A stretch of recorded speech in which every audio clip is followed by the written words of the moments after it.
Hello, my dear 21st century Victorians. I know I have been negligent in my recent missives, but I have not forgotten you in the least. I've been working on a couple of bigger projects, and I haven't had any finished products or tutorials to show. But I have some things I'm really excited and want to talk about, so vlogging it is.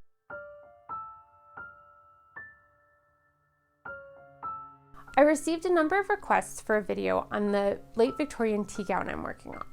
This was initially intended to be an entry into the Foundations Revealed competition for this past year. However, I realized as I was making it that I was going to have to cut some corners and make some decisions that would lead to a garment I wasn't really happy with. And since one of our most dearly held principles in this channel is to avoid joyless sewing at all costs, I decided not to do the competition entry and make it in my own time, so that I could make the garment I would really be happy with.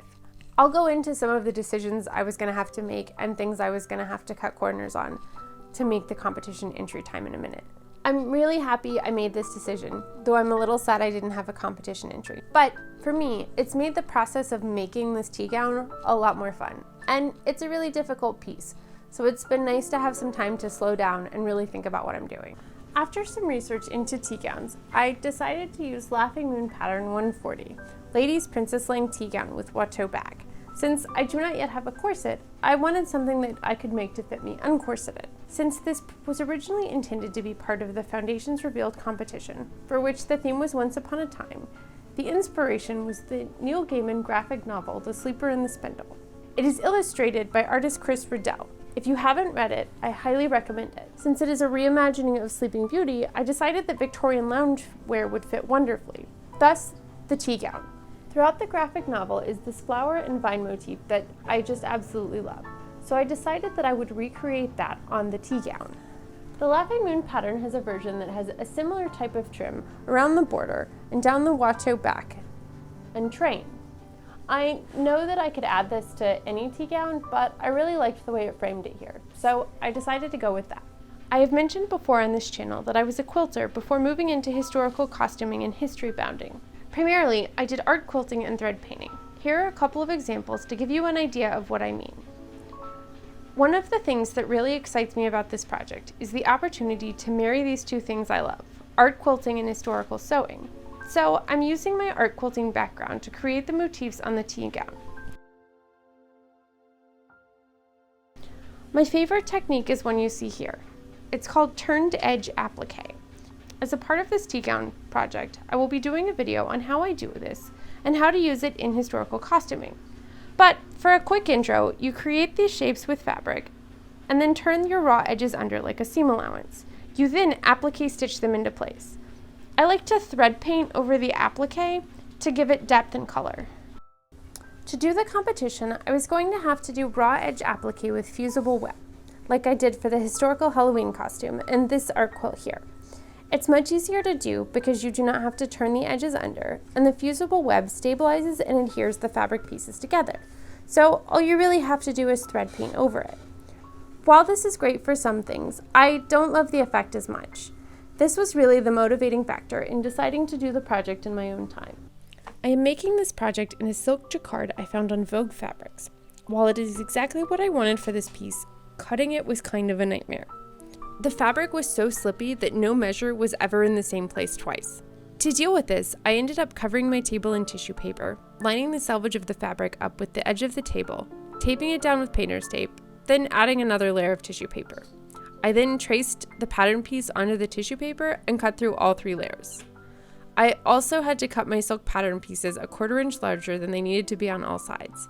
Since the garment is flatlined with a much more stable cotton muslin, I was able to cut that to the true measurements, flatline the silk with it, then work off the muslin for the seam allowances and stitch lines, trimming up the silk pieces where needed. Again, I'll do a more in-depth tutorial in this as part of this project. This silk also frays very quickly, so by the time I had all of the back pieces together, I was already worried about enclosing the seam allowance. Since the fabric is so light, I decided to make bias tape from the muslin and do Hong Kong seam finishes. One thing I learned here, the pattern instructions don't tell you how to finish your seams, and you have to do a lot of clipping curves to ease the bodice together. When clipping your curves, think about where you want your seam finishes to be attached. There were a couple of places where I had to trim the seam allowance closer to the seam than I wanted because I had clipped the curves too deep. This is not catastrophic, especially since it's on the inside. But if neatly finished inside seams are your jam, then this will be deeply, deeply irritating. At this point, I have all of my back pieces together and almost all of those seams are finished. I have also partially attached the Watteau back per the instructions, but I realized after I did this that it may make appliquing and thread painting the back really difficult. I haven't decided yet how I'm going to handle that.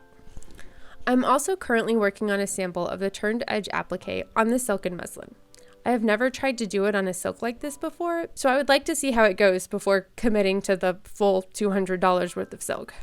To do this, I have cut bias tape out of my gold fabric in different lengths and used it to create the vines. I'm now working on adding leaves, and after that, the flowers. Then I get to sew it all down and thread paint it. After I'm happy with my applique sample, I will sew the front pieces together, finish those seam allowances, and go ahead and make the button plackets. This is a little bit out of order for the instructions, but I'd like to make sure I'm not putting a button or a buttonhole through my thread painting and applique. After that's done, I will do all of the thread painting and applique on the front and back of the garment. Doing it in pieces will make it easier to fit through the machine and will just mean less wear and tear on the bottom edges that I haven't been able to finish yet. Then I'll sew the side seams together and finish it as instructed, after which I will lounge about the house in the highest possible fashion. However, I don't know how long this is going to take, and turned edge applique is not a quick process, so maybe these are 2022 lounging goals, but that's okay. For those of you creating the history-bounding capsule wardrobe, worry not, we have not abandoned that project. I really like having a couple projects going on because then I get to use different skills and part of my brain, depending on how I'm feeling. For our next project in the capsule wardrobe, we'll be making the McCall's Angela Clayton pattern M8078. I'll put it right here. This is sort of a history-bounding inspired pattern line from McCall's, which is one of the big four pattern companies.